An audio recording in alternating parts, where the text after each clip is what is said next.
ମୁଁ ସେଥିପାଇଁ ଫାଷ୍ଟ ଓଡ଼ିଶାବାସୀ ସମସ୍ତଙ୍କୁ ଧନ୍ୟବାଦ ଦଉଛି, ହାତ ଯୋଡୁଛି।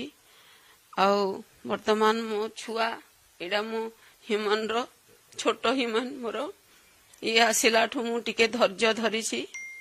ମୁଁ ହୃଦୟ ସହିତ ବି ମୋ ମନ ଖୁସିରେ ବି ଲୁହ ବହୁଛି।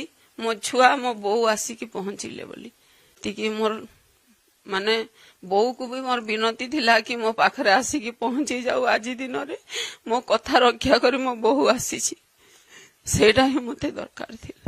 ହ୍ୟୁମାନ ସାଗରଙ୍କ ପାଇଁ କଣ କହିବେ ଆପଣ?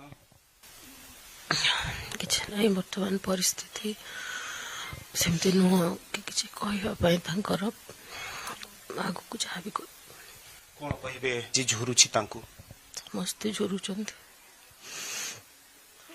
ତାଙ୍କ ମୃତ୍ୟୁ ଘଟଣାକୁ ନେଇ କିଛି ରାଜ୍ୟ ସରକାରଙ୍କ ପାଖରେ ଦାବି ରହିବ? This is not the right time to ask such kind of question. तो मतलब ठीक है प्लीज धन्यवाद बहुत बहुत धन्यवाद।